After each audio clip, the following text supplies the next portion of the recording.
A paz do Senhor, meus irmãos, sejam bem-vindos a mais um vídeo do nosso canal EBD em Essência. Meu nome é Éder. Hoje eu vou estar ministrando a lição de número 1 do primeiro trimestre de 2026, cujo título da nossa lição é O Sentido Bíblico da Salvação. O texto bíblico está no livro de Gênesis, no capítulo 3, no versículo 15. E porém inimizade entre ti e a mulher, e entre a tua semente e a sua semente, essa te ferirá a cabeça, e tu lhe ferirá o calcanhar. O resumo da nossa lição traz a seguinte expressão: a salvação na Bíblia é o livramento de Deus que começa no Antigo Testamento e se cumpre plenamente em Jesus Cristo no Novo Testamento. Os objetivos da nossa lição é apresentar o conceito bíblico da salvação, reconhecer que Deus levantou salvadores para o povo de Israel e compreender o sentido pleno da salvação em Cristo. O texto bíblico nós vamos encontrar em 3 livros, o livro de Juízes, no capítulo 2, nos versículos 16 e 18, em 1 Samuel, capítulo 7, dos versículos 7 a 10, no capítulo 17, nos versículos 45 e 46, no capítulo 19 e versículo 5, e no livro de João, no capítulo 3, dos versículos 16 a 17. Nós não vamos ler esses versículos para não tomar tempo nos vídeos, mas nós vamos comentar durante a ministração dessa lição. Eu peço aos irmãos que leem com os seus alunos, eles leem porque isso é importante para o entendimento da lição, tá bom? Vamos lá. Introdução. Nesse primeiro trimestre do ano, vamos estudar a respeito da maior prova de amor de Deus pela humanidade, a salvação em Cristo Jesus. Nessa primeira lição, vamos aprender que desde o Antigo Testamento a salvação tem um sentido de livramento e é o próprio Deus quem levanta líderes para libertar o seu povo. Isso já foi ministrado também já na lição passada. Quem olhou meus vídeos vai ver que eu comentei sobre isso, Deus, o objetivo central é a salvação da humanidade, Desde o desde Gênesis a Apocalipse, o sentido é salvar o povo do pecado, salvar, libertar o povo da escravidão do pecado. Então, o alvo sempre foi combater o pecado e livrar e salvar o povo, tá? Então, também vamos ver como essas ações libertadoras apontavam para a salvação completa e eterna que foi revelada em Cristo Jesus. Aqui cabe-nos a perguntar: temos pensado a respeito do que realmente significa ser salvo? E como esse livramento espiritual transforma a nossa vida de hoje? E não é só essas perguntas, Fica várias perguntas na cabeça das pessoas, O que significa ser salvo realmente, Então essa lição, é claro que essa primeira lição desse trimestre é uma lição introdutória, que vai nos introduzir a doutrina da salvação, esse estudo da doutrina da salvação, mas é claro que vai responder muita pergunta, muito questionamento que a gente tem, no dia a dia, O que é a salvação realmente? Como posso me salvar? Quem pode me salvar? Como isso pode mudar a minha vida? Então isso tudo a gente vai compreender no decorrer de que a gente vai estudando as lições, tá bom? Então, tópico 1, o conceito bíblico de salvação. O conceito. Compreender o conceito da palavra salvação é essencial para entendermos a doutrina bíblica tão importante. Então, salvação ele tem um sentido mais amplo, sabe?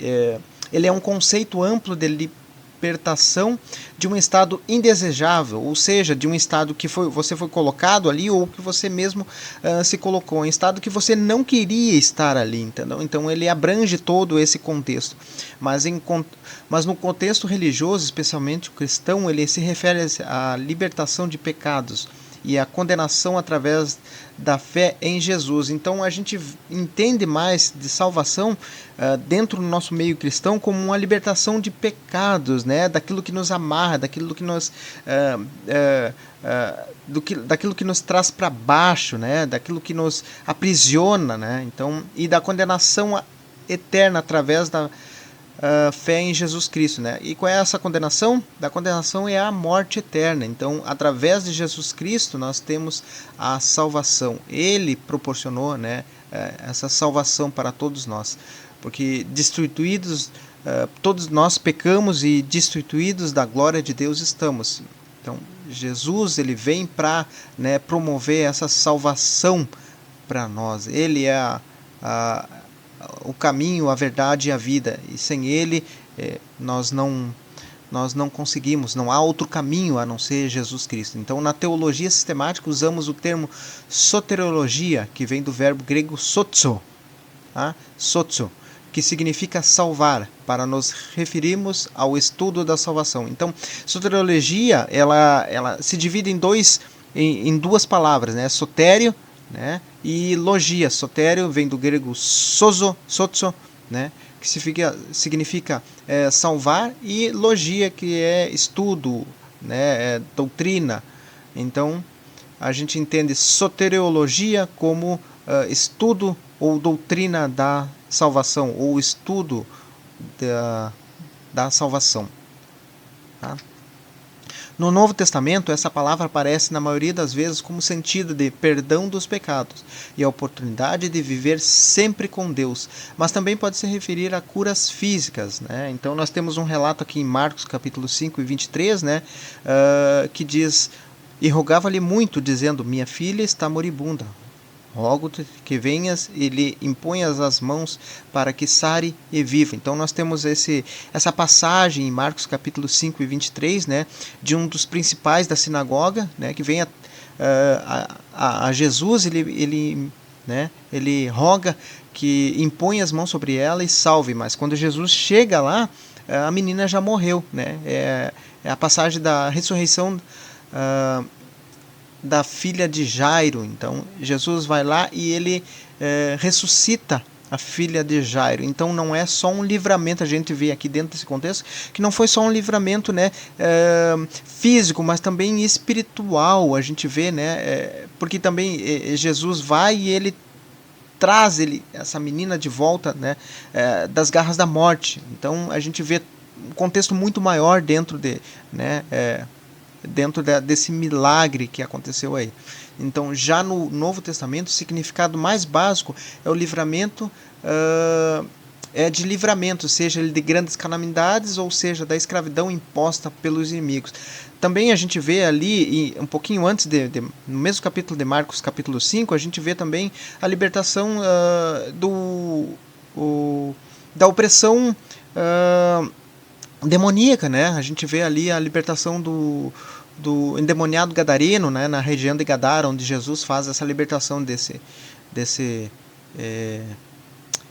deste rapaz que estava há muito tempo já, né, sobre a opressão diabólica, né? Já no Antigo Testamento, como a gente viu aqui, né, a gente tem o livramento das calamidades, né, e da escravidão imposta pelos inimigos, né? A gente vê ali da escravidão do povo no Egito. A gente viu isso bastante ali na lição passada, onde Jeremias ele profetiza, né, que esse povo, né, que abandonou a Deus, ele vai acabar indo seguindo os mesmos caminhos, né, indo para o cativeiro babilônico, né?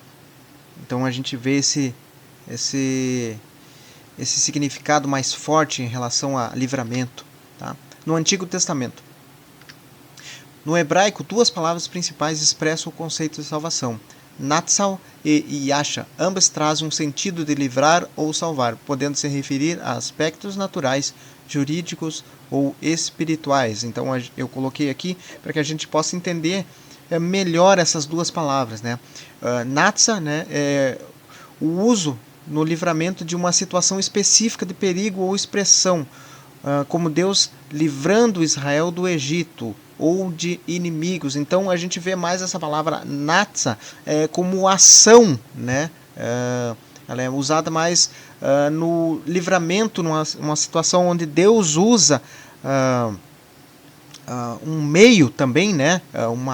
Uma ferramenta para livrar o povo, né, da escravidão do inimigo. Então a gente vê ali mais essa palavra natsa nesse contexto, né? Então Salmos capítulo 39, verso 8 diz: livra-me de todas as minhas transgressões e não me faça opróbrio dos loucos, né? Ou seja, não me faça a vergonha pública, né? Perante as pessoas, né? Então isso é um clamor de Davi, né? Então Yatsa, né, tem outro significado, ele é um significado mais abrangente, né?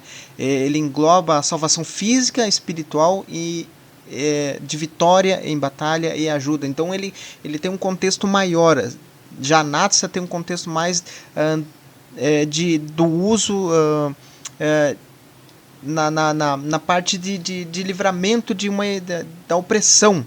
Mas na Yatsa ele abrange mais não só a ação, mas a parte física, espiritual, na vitória e de ajuda também, né? Então a gente vai ver isso dentro desse contexto aqui, desses versos aqui. E os versos aparecem com o significado de livramento físico, espiritual ou pessoas. Então, Êxodo 3 e 8, a gente vê aqui: portanto desci para livrá-los da mão dos egípcios e para fazê-los subir daquela terra em uma terra boa e larga, para uma terra que mana leite e mel, ao lugar do cananeu e do eteu e do amorreu e do perizeu e do aveu e do jebuseu. Então quando Deus age, ele usa o instrumento, né? Usa Moisés para tirar o povo da escravidão do Egito, da mão do Egito. Deus está ali, nessa palavra a gente vê natsa, né? A gente vê Deus agindo dessa forma. Então a gente usa mais essa palavra de livramento ali da mão do Egito, né, usando essa palavra natsa. Em 2 Crônicas 32 e versículo 22 diz: assim livrou o Senhor a Ezequias e aos moradores de Jerusalém, e da mão de Senaqueribe, rei da Síria, e da mão de todos, e de todos os lados o guiou. Aqui a gente vê outra expressão de natsa. Mas quando a gente vai para Salmos capítulo 39, versículo 8, a gente vê ali Davi, né, expressando o seu arrependimento e pedindo, né, livra-me das minhas transgressões. Então aqui a gente vê Yatsa, tá? Assim podemos dizer que a história do povo de Deus no Antigo Testamento é também a história de uma ação salvadora de Deus a respeito de um povo escravizado, que peregrina no deserto e habita a terra prometida, é expulso dela e por causa da desobediência a Deus que o salvara das mãos do Egito. Sim, a gente pode dizer isso. Se a gente olhar, eu coloquei esse mapa aqui para a gente entender, a gente vai ver que Deus livra o seu povo, né, através de... Ele usa a ferramenta dele ali, nesse caso José, né, ele usa o que acontece com José para livrar o seu povo, né, da fome. Então José vai para o Egito, depois o povo vai para o Egito por causa da fome, e então ali o povo fica bem por um tempo, né? E depois acaba subindo um novo faraó que não vai conhecer a história de José, e ele vai escravizar o povo. Então esse povo vai viver em trevas, e Deus usa novamente uma nova ferramenta, usa agora Moisés para livrar o povo da escravidão, das trevas ali, e retirar o povo do Egito, e esse povo vai começar a peregrinar no deserto, a caminho da terra prometida. Mas o que acontece? Esse povo acaba numa inconstância, porque ele não sabe se decidir se vai seguir a Deus ou não, e essa inconstância vai gerar um pecado tão grande que esse povo vai ter que morrer, né? Essa geração incrédula acaba morrendo no deserto. Então eles peregrinam ali por 40 anos, até que o último deles, né, que foi Moisés, acaba morrendo. E através de Josué, agora que Deus levanta Josué, esse povo vai entrar na terra prometida, vai batalhar por ela, vai conquistar ela e vai receber essa terra. Essa nova geração recebe essa terra. Mas o que acontece ainda?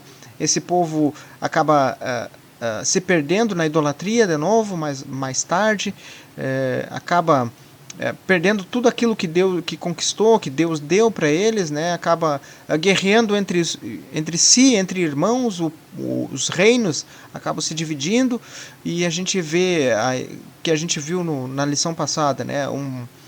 O reino do norte acaba indo para o exílio, né? E nunca mais retorna, e o povo do sul acaba indo para o cativeiro babilônico. Então, de certa forma, a gente pode dizer que é isso.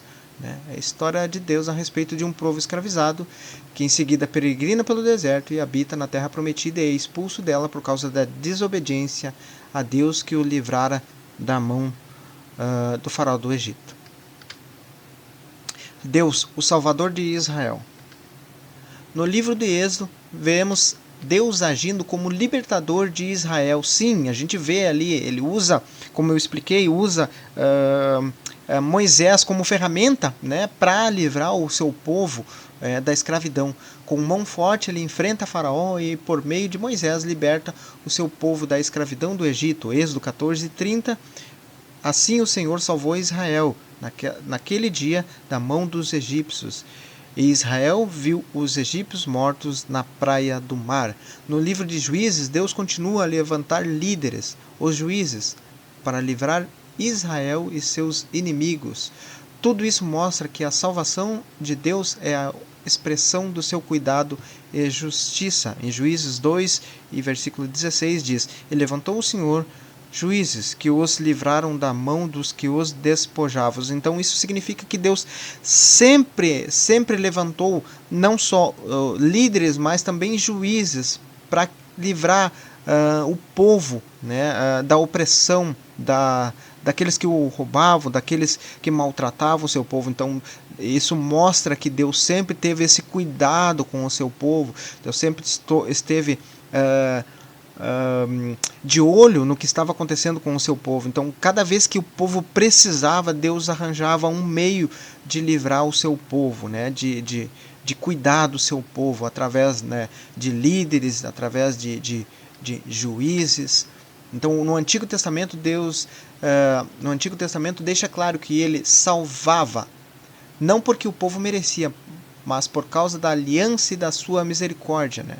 Isaías 43:11 diz: Eu sou o Senhor, e fora de mim não há Salvador. Então Deus sempre usa, né, esses meios e deixa bem claro que ele não salva porque nós não merecemos, né? Porque nós não merecemos, realmente nós não merecemos. Deus salva porque ele é bondoso, porque ele é misericordioso, né? Por causa da sua graça, por causa da aliança que ele teve com o seu povo, ele salvou aquele povo, né? Então isso a gente precisa entender, que não é o que a gente faz, não são as nossas obras, né? Mas porque Deus é bondoso, né? Então assim o termo salvação aparece muitas vezes ligado a um livramento real e imediato, escapar da morte, dos inimigos ou da escravidão. É nesse contexto que Deus intervém com o poder para salvar o seu povo. Êxodo 14:13 diz: Moisés, porém, disse ao povo: Não temais, estáis quietos e vede o livramento do Senhor, que hoje vos fará, porque os egípcios que hoje vistes nunca mais tornareis a ver. Então Moisés explicando por que vocês estão quietos, né? Se acalmem, né? Hoje vocês vão ver o livramento que o Senhor vai dar para vocês, né? E esses egípcios que vocês viram, nunca mais vocês vão tornar a ver. Realmente é isso que acontece, né? Deus age ali, faz com que aquele povo abra o mar vermelho, faz com que aquele povo cruze o mar e os egípcios vão de atrás e acabam morrendo, né? Então nunca mais eles vão ver os egípcios novamente. Até porque depois eles acabam, né, com o tempo, por causa da sua inconstância, acaba essa geração que saiu do Egito, acaba morrendo no deserto, como a gente viu ali atrás, nos versículos, no slide anterior. O Senhor é o meu rochedo, o meu lugar forte e o meu libertador, o meu Deus, a minha fortaleza, em quem confio, o meu escudo, a minha força, a minha salvação e o meu alto refúgio. Salmos 18 e versos 2. Então, Senhor é o meu rochedo, quando eu estou fraco, Ele é a minha rocha, né? Quando me falta força, Ele é o meu lugar forte, Ele é o meu libertador quando eu estou oprimido, Ele é a minha fortaleza quando eu estou triste, quando eu estou fraco, né? E quando me falta confiança, é nele quem eu confio, né? Então, ele é o meu escudo quando me atacam, ele é a minha salvação quando estou perdido, ele é o meu alto refúgio, é aquele a quem eu olho, né? Então, ele é tudo isso, tá? Deus é salvação. Deus levanta salvadores para o seu povo. Tópico 2. Juízes, pessoas usadas por Deus para salvar. O livro de Juízes fala de um tempo difícil de Israel, marcado por crises espirituais, morais e sociais. Uma fase que resume bem esse período, porém cada um fazia o que parecia reto aos seus olhos. Juízes, capítulo 21 e versículo 25 diz: Naqueles dias não havia rei em Israel, porém cada um fazia o que parecia reto aos seus olhos. Então, isso aqui mostra que Israel passou um tempo também de uma fraqueza espiritual, moral e social muito grande, né? E se entregou à idolatria, abandonou Deus a quem o salvara, né? Esqueceu da história de salvação que ocorreu desde, né? Que já vem ocorrendo desde, né? Da criação do mundo, né? Então Israel ele acaba abandonando, se prostituindo de certa forma com outros deuses, né, e acaba abandonando. Então a gente vê essa fraqueza espiritual, mas mesmo assim Deus não deixa de amar esse povo, não deixa de cuidar, não deixa de tentar resgatar esse povo, né? Mesmo diante desse cenário caótico, Deus continua agindo e levantando juízes, líderes escolhidos por ele, para libertar o povo da opressão dos inimigos, né?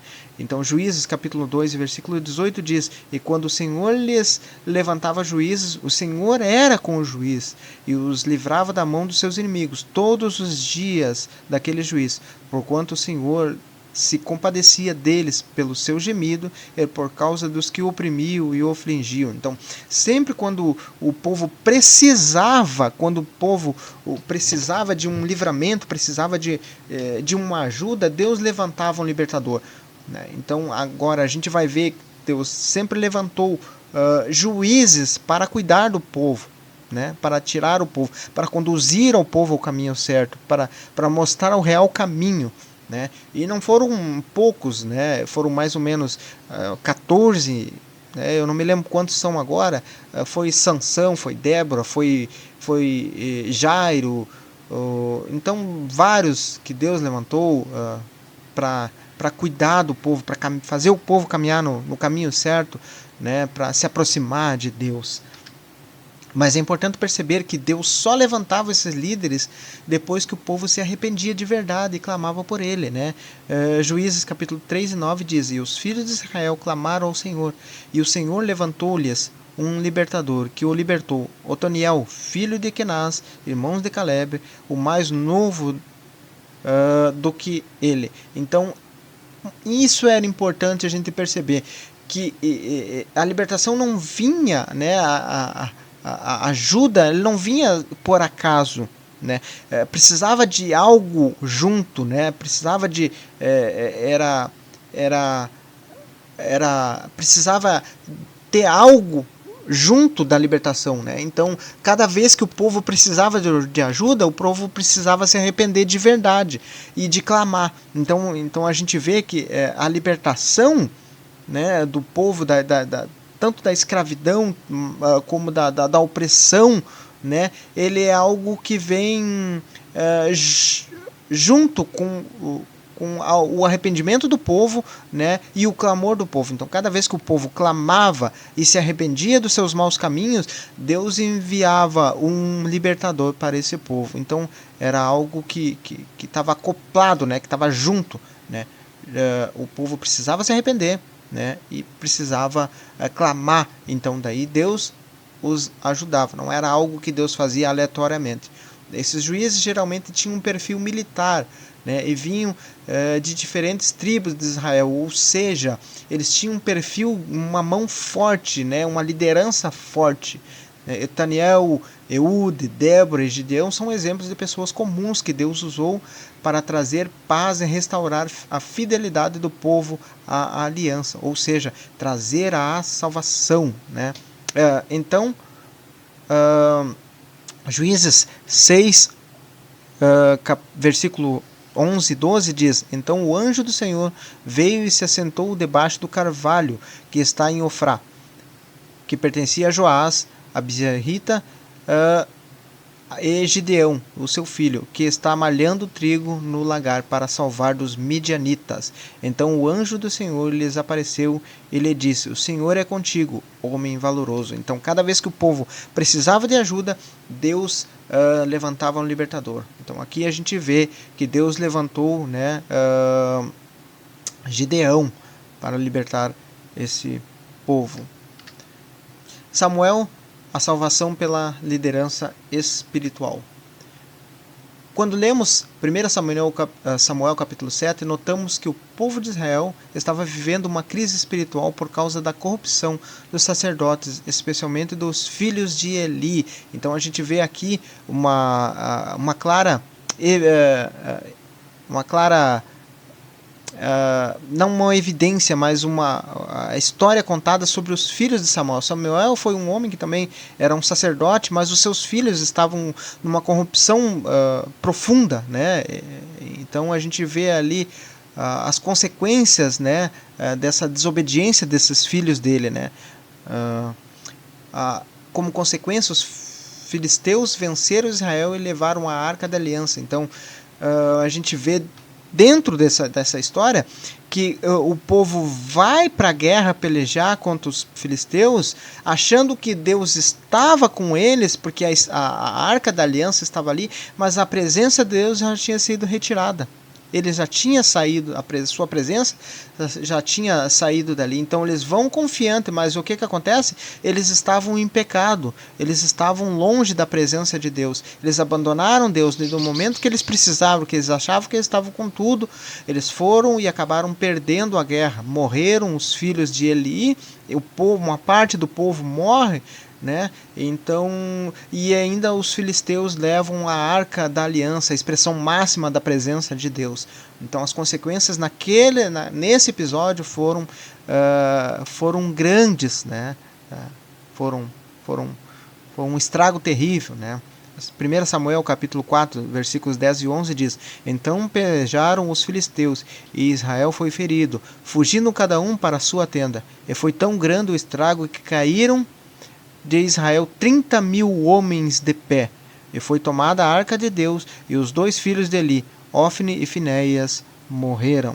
Então a gente vê aí realmente a desgraça, né, que esse povo passou, né, por causa da desobediência, por causa do afastamento da presença de Deus. Se afastaram, o povo estava em pecado, os filhos do sacerdote estavam, o sacerdócio estavam em pecado e a presença de Deus se retirou. Mas no capítulo 7, Samuel chama o povo ao arrependimento e eles se voltam para Deus com jejum, oração e confissão de pecados. Então a gente vê mais uma vez aqui que Deus age novamente através do que acontece agora, porque Samuel agora ele conclama o povo, né, a jejuar, a orar, a confessar que eles estavam em pecados, a clamar a Deus por ajuda, né? Então, e a gente vai ver que Deus ele age, né, através. Então a gente vê em 1 Samuel capítulo 7 dos versículos 2 a 6, né? E sucedeu que desde aquele dia a arca ficou em Kiriat Jearim, e tantos dias se passaram até que chegaram 20 anos, e lamentava toda a casa de Israel pelo Senhor. Então falou Samuel a toda a casa de Israel, dizendo: Se com todo o vosso coração vos converterdes ao Senhor, tirai dentre vós os deuses estranhos e os astarotes, e preparai o vosso coração para o Senhor, e servir a ele só, e vos livrará das mãos dos filisteus. Então os filhos de Israel tiraram dentre si os balins e os astarotes, e serviram só ao Senhor. Disse mais Samuel: Congregai todos a Israel em Mispa, e orarei por vós ao Senhor. E congregaram em Mispa, e tiraram água, e derramaram perante o Senhor, e jejuaram naquele dia, e disseram: ali pecamos contra o Senhor. E julgava Samuel os filhos de Israel em Mispa. Então a gente vê essa história da ação de Deus em relação ao arrependimento desse povo. A gente viu que para que Deus haja, o povo tem que se mudar, não só o seu modo de viver, mas o seu interior, Ele precisava se arrepender, precisava clamar, confessar os seus pecados. E Deus age, porque daí a gente vai ver, depois na história, que os filisteus vê que esse povo estava congregando em Mispa, e ele vai guerrear contra esse povo de novo, e Deus derrota esse povo, aterroriza esse povo filisteu, a ponto que eles ficam confundidos e são destruídos. Então Deus age quando o povo se arrepende dos seus pecados e torna os seus caminhos, volta os seus braços novamente. Samuel orou com fé, e Deus respondeu, fazendo com que o povo fosse salvo das mãos dos filisteus. 1 Samuel 7, 8 e 10 diz: então tomou Samuel um cordeiro de mama e sacrificou-o inteiro em holocausto ao Senhor. E clamou Samuel ao Senhor por Israel, e o Senhor lhe deu ouvidos.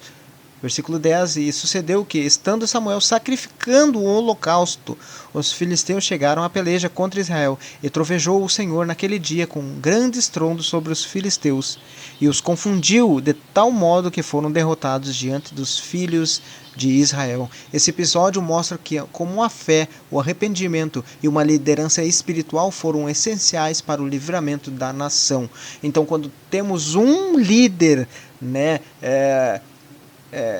levantado por Deus, que Deus é com ele, a gente vai ver que esse povo a gente vê a ação de Deus em libertar, porque o líder realmente, o líder que conduz, que está diante de Deus, que Deus é com ele conduz o povo ao arrependimento, conduz ao povo ao caminho correto, ele conduz o povo a se voltar de novo aos braços de Deus, e a gente e esse povo consegue ver a ação de Deus em livrar-los da morte e do pecado. Davi, Deus salva por meio da confiança em Deus. Em 1 Samuel 17, vemos Deus agindo, Deus usando Davi para derrotar Golias, o gigante que aterrorizava Israel. Um jovem pastor que confiava totalmente em Deus, e essa fé por ele nutrida resultou em mais um grande livramento para o povo. 1 Samuel 17, 45 e 46. Davi, porém, disse aos filisteus: tu vens a mim com espada e com lança e com escudo, porém eu venho a ti em nome do Senhor dos exércitos, o Deus dos exércitos de Israel, a quem tens afrontado. Hoje mesmo o Senhor te entregará na minha mão, e ferirei-te e tirarei-te a cabeça, e os corpos do arraial dos filisteus darei hoje mesmo às aves do céu e às feras da terra, e toda a terra saberá que há Deus em Israel. Mas olha o que é importante dentro desse contexto da luta de Davi contra Golias. Davi, perto dos soldados, perto do rei Saul, era uma criança, era um jovem, então Deus usa ele, e a gente se faz essa pergunta, então por que não podia ser um dos soldados, não podia ser um dos chefes dos soldados, por que não podia ser o próprio Saul, e por que tinha que ser Davi, para fazer esse feito tão grande? É porque Deus queria mostrar que não é a força do homem, é a confiança nele que fez o resultado. Davi foi na direção de Golias porque ele tinha Deus no seu coração, ele confiava no Senhor. Então, quando ele vai, Deus usa ele como instrumento de salvação, mostrando que é Deus que age e não o homem. Então, Davi, quando vai, a gente olha quando Davi chega, Saul tenta colocar a sua armadura em Davi, mas a armadura é grande demais, ela não cabe, então ele vai na direção de Golias só com a roupa do corpo e a sua funda. Mas a gente vê no espiritual que ele estava com as armaduras de Deus, a fé, a palavra, a força, a sandália, a couraça da justiça. Então ele estava, de certa forma, vestindo a armadura verdadeira, a armadura real, a confiança em Deus. Então Deus usou Davi já para mostrar ao povo que não era o homem, mas a confiança nele que dava o resultado, o resultado da vitória. Até Jonatas reconheceu que foi o Senhor que deu a vitória, para vocês verem. Né? Em 1 Samuel 19:5 diz: mais tarde Davi também experimentou a salvação em nível pessoal. Então 1 Samuel capítulo 19:5 diz: porque expôs a sua vida e feriu aos filisteus, e fez o Senhor um grande livramento a todo Israel. Mesmo tu ouvistes e te alegraste, porque pois pecarias contra o sangue inocente, matando Davi sem causa. Então aqui é Jonatas perguntando para Saul, porque agora Saul está perseguindo, tentando matar a Davi. Então Jonatas, seu filho, vai para ele: olha, tu viu o que aconteceu? Tu viu e se alegrou, né, da vitória que Davi conseguiu para ti, para o povo de Israel naquele dia. Então por que tu está se revoltando contra Davi? Na verdade ele estava se revoltando contra o próprio Deus, né? Saul. Então esse é o questionamento de Jonatas a Saul. Então ele orou pedindo perdão pelos seus pecados e clamou para ser salvo das suas culpas. Então aqui a gente vê Davi, né, pedindo perdão pelos seus pecados. O versículo 8 de Salmos 39:8 diz: livra-me de todas as minhas transgressões e não me faça opróbrio dos loucos, ou seja, não me faça passar vergonha pública, né? Não me faça me envergonhar. Então Davi aqui ele pede perdão pelos seus pecados, amargamente pelos seus pecados. Aqui é uma expressão profunda de arrependimento, né? Essa é a expressão que a gente vê aqui de Davi. Isso mostra que mesmo antes de Jesus, a salvação acompanhada de arrependimento já estava sendo revelada por meio do livramento e atos de graça de Deus. Então, antes mesmo de Jesus, a salvação já era acompanhada de arrependimento, do clamor, né? Era um modo de Deus ensinar ao seu povo que a salvação vinha através do arrependimento, né? Tudo isso apontava para o ministério que seria revelado em Cristo. Cristo em vós, esperança e glória, Colossenses 1:27, que habita em nós e a nossa garantia de glória futura e da vinda eterna, aos quais Deus quis fazer conhecer, aos quais as riquezas da glória desse mistério entre os gentios, que é Cristo em vós, esperança da glória. Então a gente vê dentro desse contexto que não era só palavras ao vento, mas sim ensinamentos àquele povo antigo, que a salvação vinha através do arrependimento. Quando eles se arrependiam profundamente, quando eles clamavam por ajuda de Deus, o livramento era dado. Alguém era levantado para conduzir esse povo, para livrar esse povo da opressão, da escravidão, né? Então esse povo estava sendo ensinado antes mesmo, né, de Jesus. Quando Jesus vem, todo esse o que era sombra se cumpre em Cristo Jesus, né? Uma das coisas que a gente vê, uma das coisas mais bonitas que eu acho dentro da Bíblia, é claro que a história toda é linda, mas é de João Batista. Jesus vinha vindo na direção de João Batista, enquanto João Batista estava ali batizando para o arrependimento dos pecados. Jesus vinha vindo e ele olha aquele homem vindo e ele diz: eis o Cordeiro de Deus que tira o pecado do mundo. Ele estava dizendo: ei, olha aquele que vai morrer por ti, olha aquele que vai morrer por mim, olha o Cordeiro que se dá para que a gente fosse salvo, olha o libertador vindo aí. Era isso que João Batista estava dizendo. Então, isso é maravilhoso, é lindo, a obra de Deus é fora de sério, é muito bonito a gente ver. E ela se cumpre tudo em Cristo Jesus. O sentido pleno da salvação em Cristo, tópico 3. O livramento físico, a salvação eterna. A salvação, como ensinada no Novo Testamento, pode ser vislumbrada desde Gênesis 3:15. Nesse versículo, Deus promete que a semente da mulher ferirá a cabeça da serpente, ou seja, do diabo. Né? Gênesis 3:15 diz: porém, inimizade entre ti e a mulher, entre a tua semente e a sua semente. Esta te ferirá a cabeça e tu ferirá o calcanhar.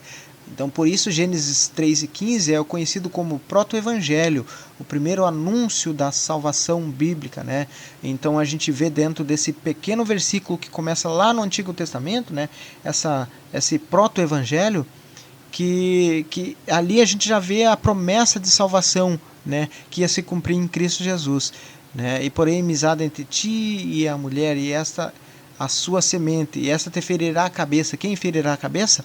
Né? É o Jesus Cristo, que pisará a cabeça da serpente, que é o diabo, né?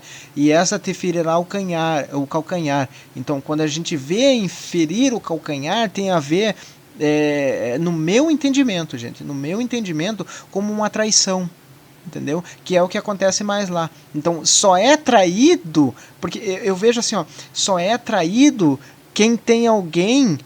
A traição só acontece quando vem de alguém próximo. E foi o que aconteceu. Ferirá o calcanhar. Só alcança o calcanhar quem está muito próximo. Então eu vejo isso, porque a gente vê isso acontecendo em Judas. Porque Deus cuidou dos 12 discípulos até o final. Ele não abandona ninguém, mesmo sabendo da índole de Judas. Ele vai até o final. Ele só permite que Judas vá porque ele viu no seu coração que não tinha mais jeito. Então ele diz para ele: vai e faz o que tu veio para fazer. E acontece, né? Então Judas vai, ele entrega Jesus, e no momento, como ele era muito próximo de Jesus, ele cuidava da finança, né, das coisas ali, da parte do dinheiro, né? Ele vai e depois ele se aproxima de Deus e dá de Jesus, e dá um beijo, né? Traindo com um beijo a Jesus. Então a traição só vem de quem é próximo.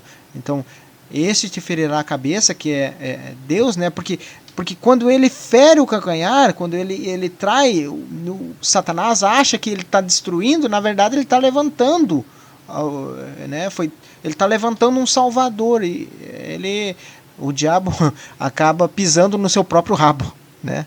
Porque a serpente, né? Aliás, ela acaba pisando no seu próprio rabo também, porque ele achando que estava destruindo, mas na verdade ele estava levantando um salvador para toda a humanidade, e isso era necessário, né? Então isso é maravilhoso, né? Por isso Gênesis 3:15 é conhecido como proto-evangelho, o primeiro anúncio da salvação bíblica, daquilo que, né, iria se cumprir em Cristo Jesus. Ali, logo após o pecado entrar no mundo, já se anuncia a esperança da salvação divina. Então, quando o pecado ele entra com a desobediência do ser humano, né, entra no mundo, a provisão da salvação, né, ela se coloca presente, né, nos versículos 3 e 15. Mas isso não significa que ela ocorreu ali. O processo de salvação ele já tinha sido providenciado antes da fundação do mundo.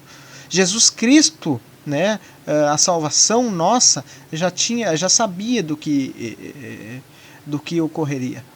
Porque se a gente olhar em todo o contexto bíblico, a salvação ela é progressiva, e ela se cumpre em Cristo Jesus, a nossa salvação. né?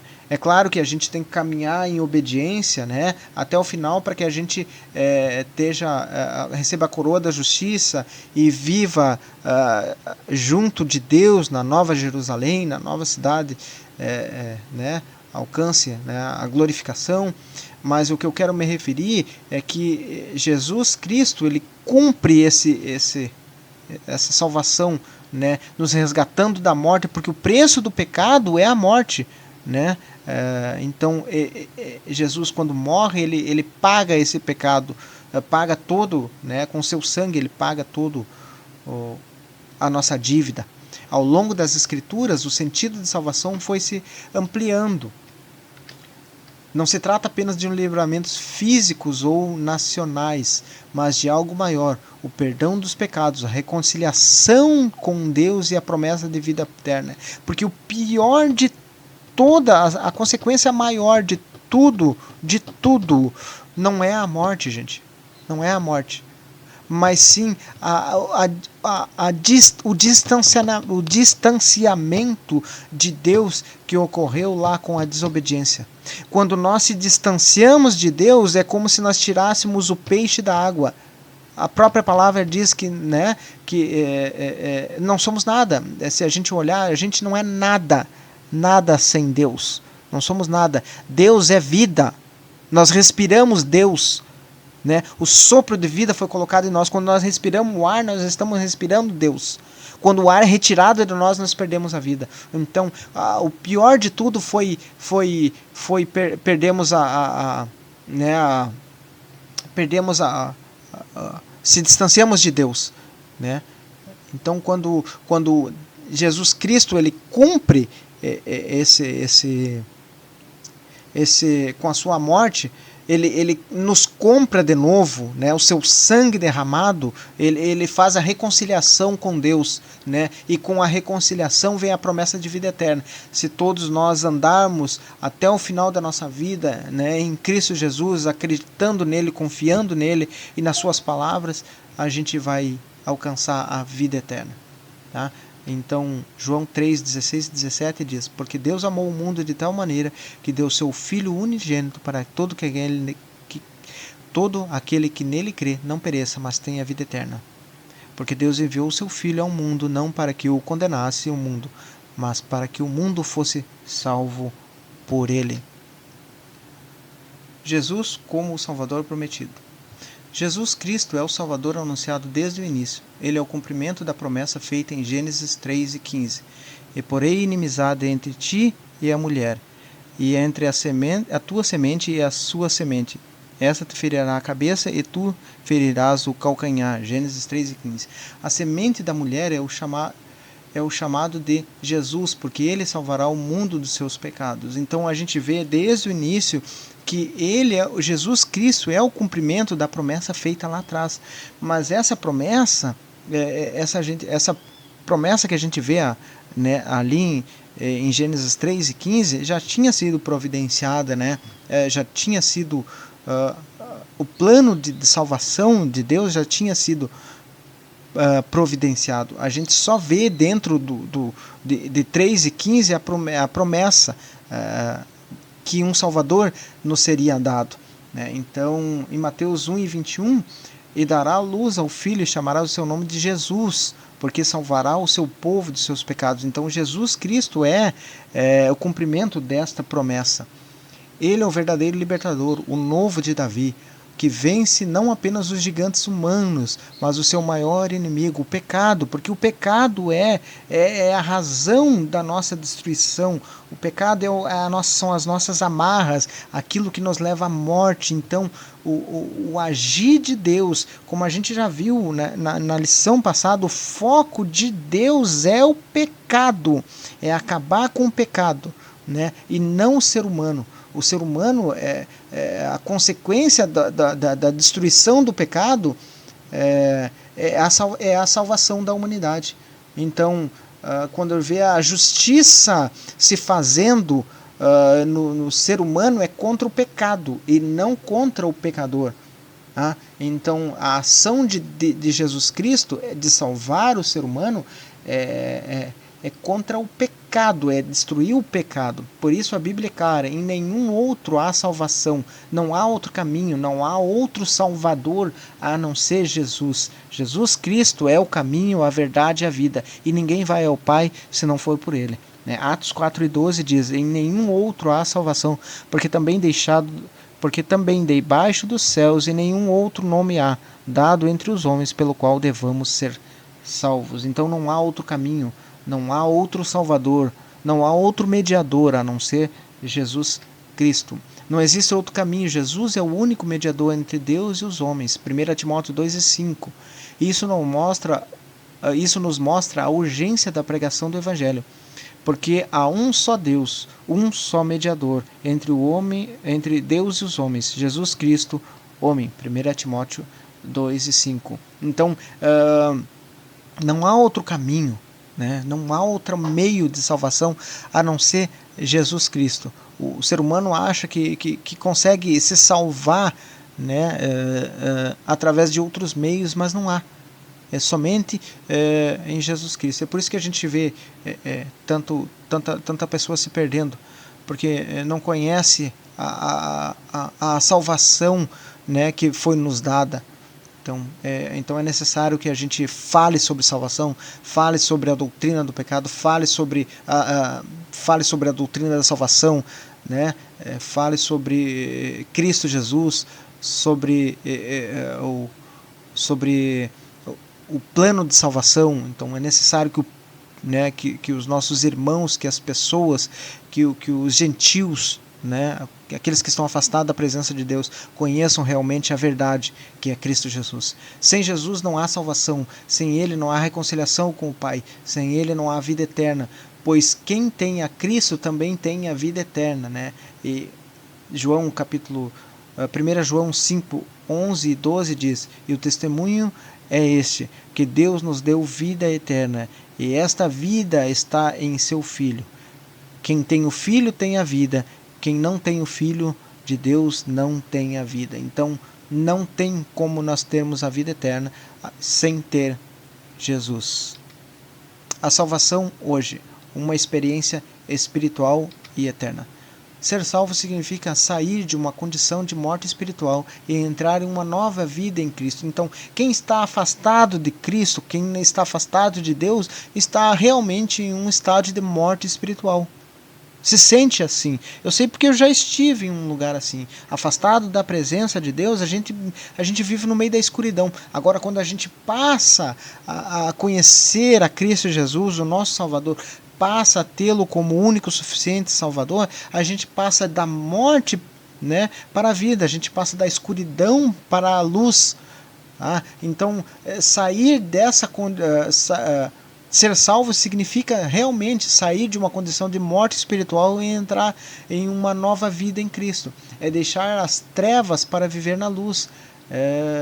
A salvação transforma a nossa natureza interior. Efésios 2, 1, 8 e 9 diz assim: e vos vivificou, estando vós mortos em ofensas e pecados. No versículo 8, porque pela graça sois salvos por meio da fé, e isso não vem de nós, é dom de Deus. No versículo 9 diz: e não vem das nossas obras, para que ninguém se glorifique, se glorie, aliás. Então isso significa que não é o que a gente faz que vai nos salvar.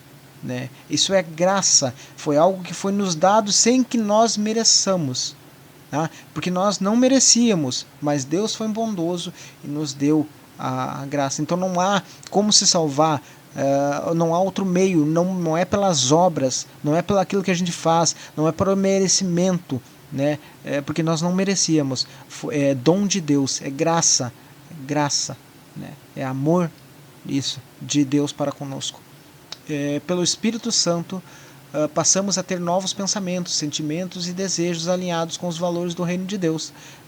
João 16:8 diz: e quando ele vier, convencerá o mundo do pecado, da justiça e do juízo. Então, através do Espírito Santo, né, quando passamos a conhecer Jesus, como passamos a ouvir a palavra, o Espírito, mesmo que não haja conversão na hora, porque, como eu disse, né, em lições passadas, não é nós que convencemos. A nossa função, né, o nosso objetivo é expor a palavra, mostrar a palavra para ele, para as pessoas, entendeu? Mas é o Espírito Santo quem convence do pecado, da justiça e do juízo. E às vezes não é na hora. O Espírito Santo ele tem modos de trabalhar. O Espírito Santo ele trabalha de maneiras diferentes, né? Não adianta a gente tentar fazer com que a pessoa engula a palavra de Deus goela abaixo,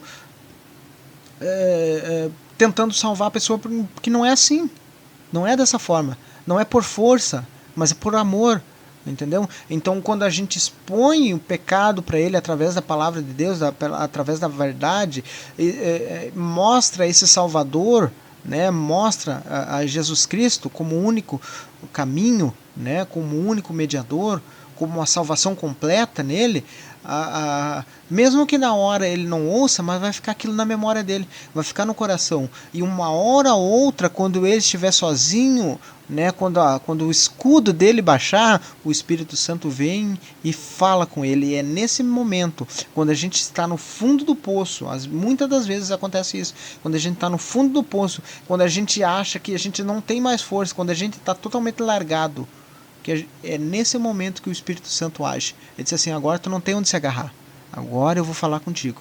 E é nesse momento que ele convence o ser humano, né, do pecado, da justiça e do juízo, de que realmente só tem um modo de se salvar, que é através de Jesus Cristo. É como se fôssemos crucificados com Cristo, morremos com ele, ressuscitássemos e estivéssemos experimentando a realidade da vida, a realidade da eternidade, mesmo ainda vivendo nesse mundo.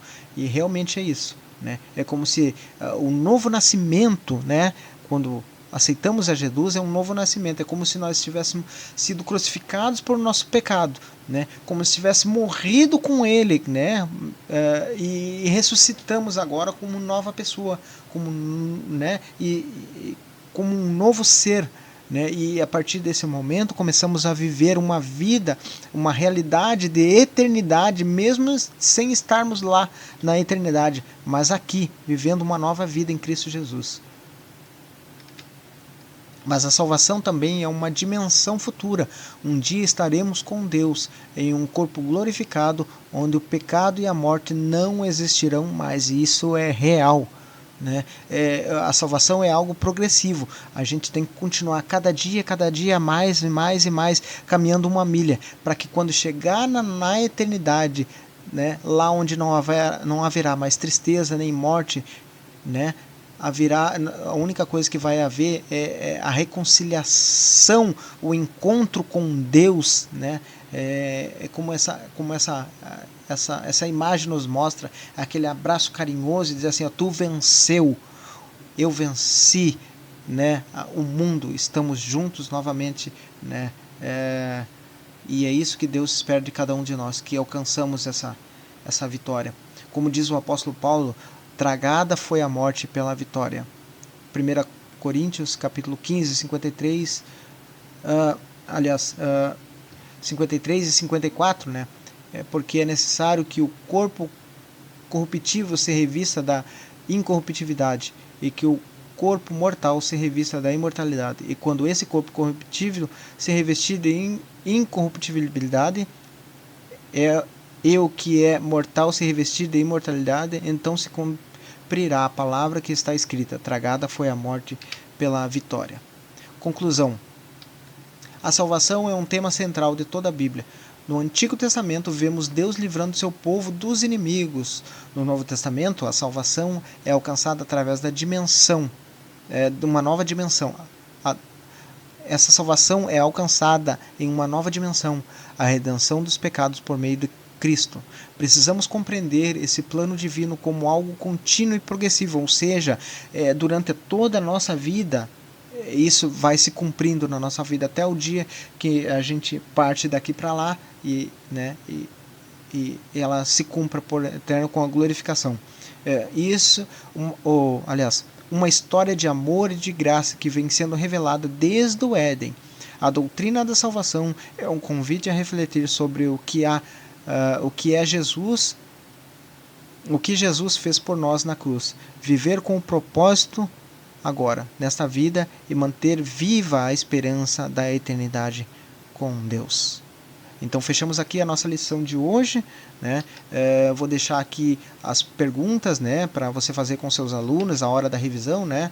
São 5 perguntas, então você não esqueça de fazer de revisar com seus alunos, né? E também lembrando aos irmãos, né, que você não pode deixar de baixar esse slide gratuito, né, para usar nas suas aulas. É gratuito, está lá no link na descrição.